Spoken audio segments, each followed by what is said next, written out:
Pasado mañana, domingo, el mundo cristiano recuerda la entrada de Jesús en Jerusalén y se inicia el tiempo más importante para esta fe religiosa, la fe cristiana y muy concretamente la católica, aunque hay varias denominaciones cristianas, desde luego, ¿no? El día domingo es Domingo de Ramos, la Semana Mayor se inicia y quisiera que me permitan algunas reflexiones a través de preguntas. La primera quisiera que ustedes me la hagan. ¿Tú, Marcelo, eres cristiano? Mi respuesta es enfáticamente sí. Profundamente cristiano y no soy otra cosa que eso. Sin embargo, si ustedes me preguntaran, Marcelo, ¿tienes alguna religión? Mi respuesta enfática es no. No profeso ninguna religión y soy cristiano porque creo en el mensaje del Jesús humano, que es un mensaje cósmico, un mensaje que está presente en todo el universo. Entre las frases que le endosaron los evangelistas a Jesús hay una fundamental. El mundo, el universo, la tierra, la materia, la energía, el mundo pasará, mis palabras no, mis palabras son eternas. Y hay una sola, el amor. Amar. ¿Qué hizo Jesús el domingo de Ramos? Entró en Jerusalén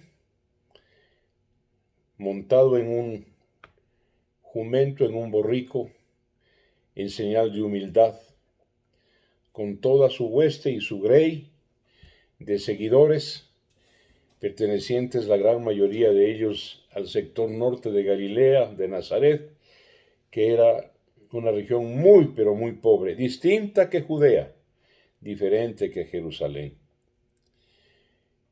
¿Por qué fue a Jerusalén pese a que le advirtieron y él sabía que iba a terminar en la cruz?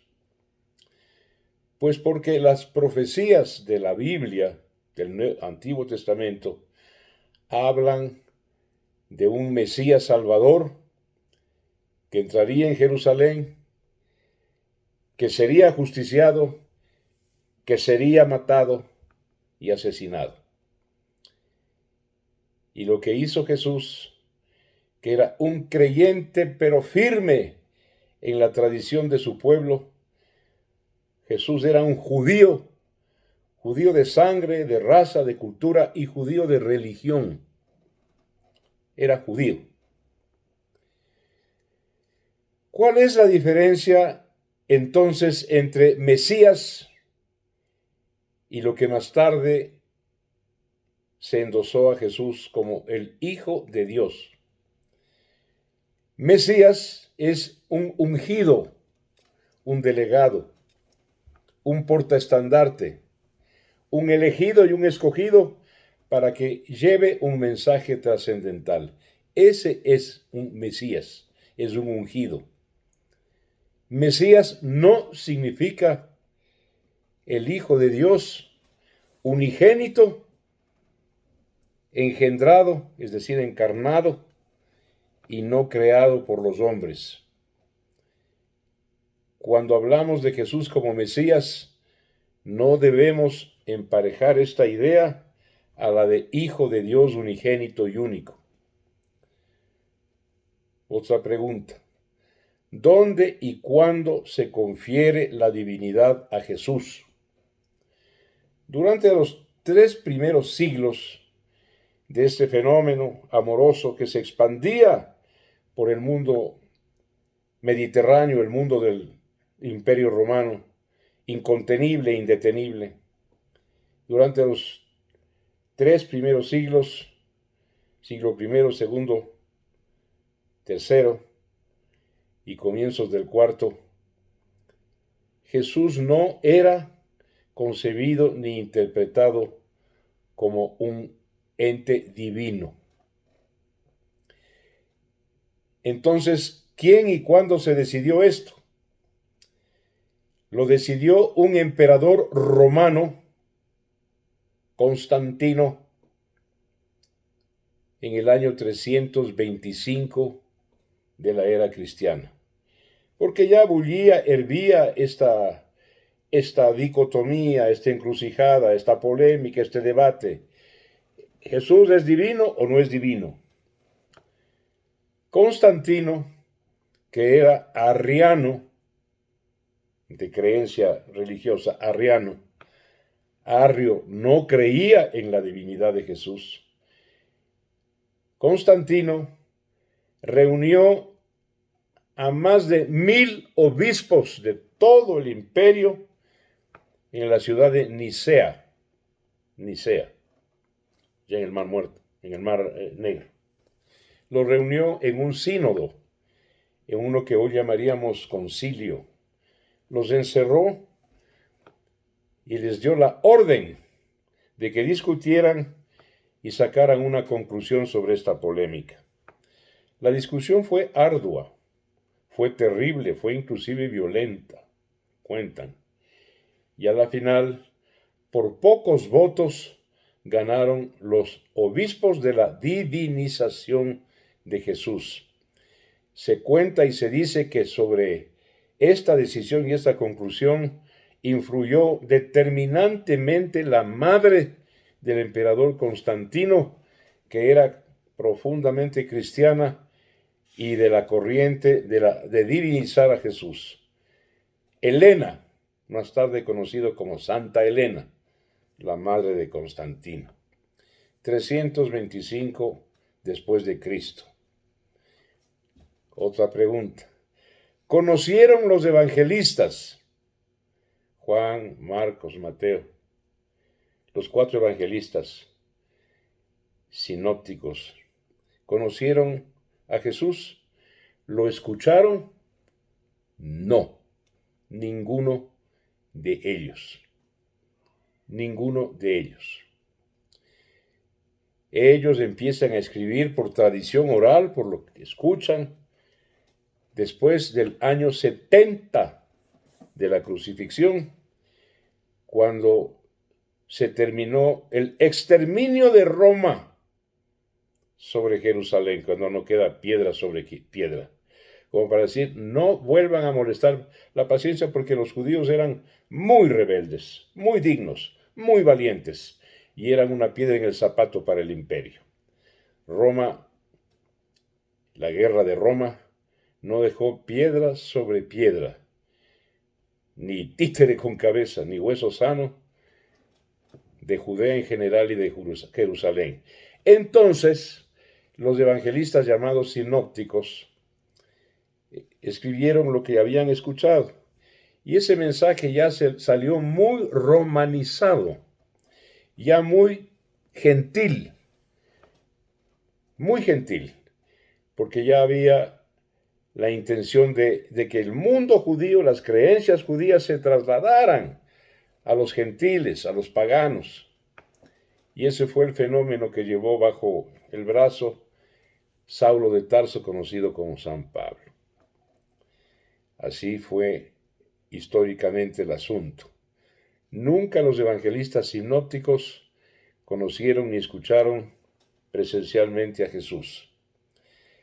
¿Qué son y por qué se llaman sinópticos? Porque son los aceptados por la iglesia oficial.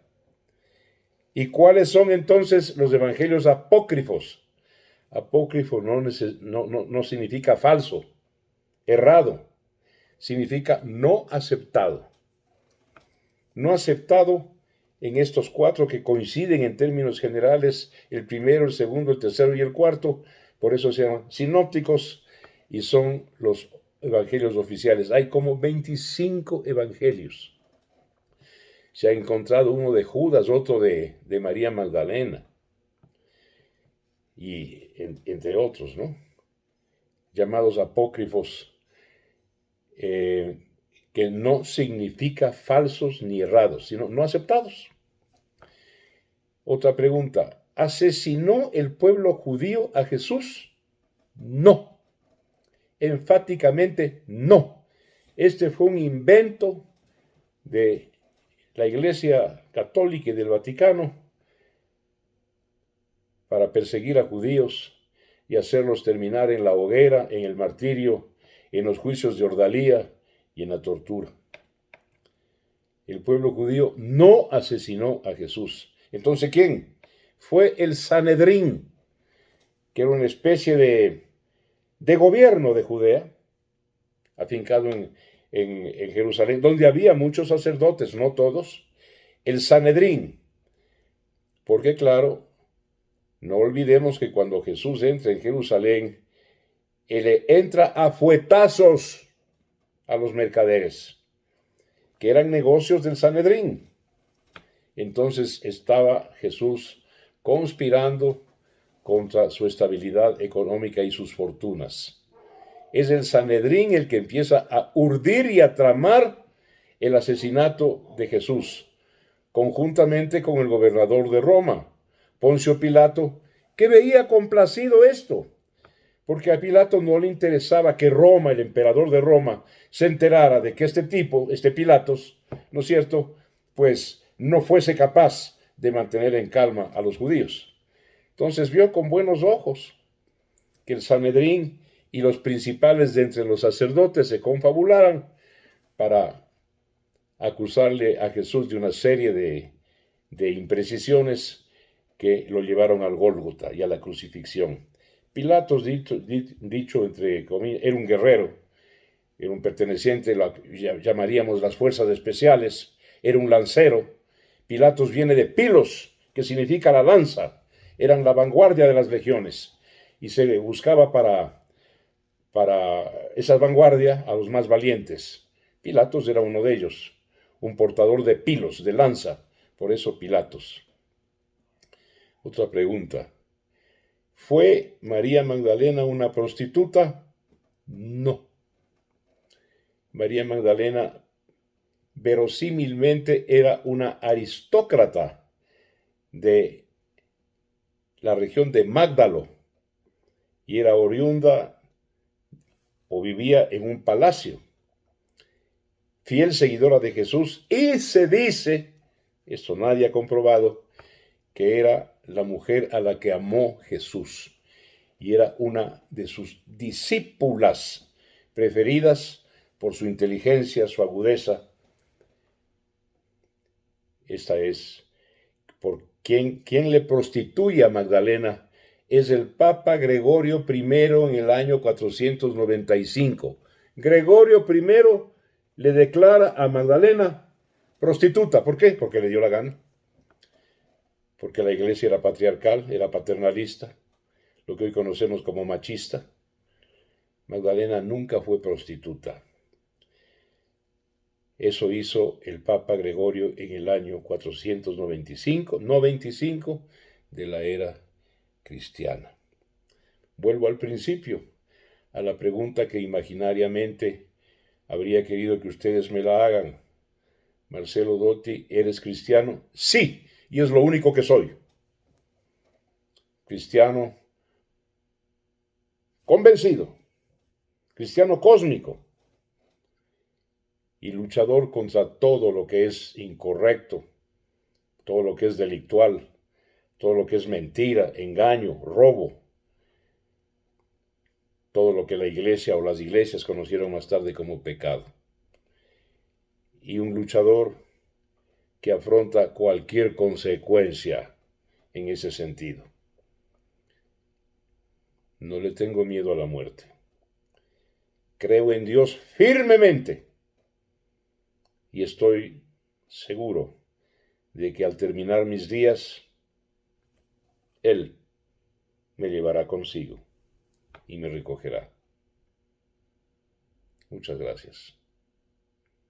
Hasta la próxima semana, Semana Santa.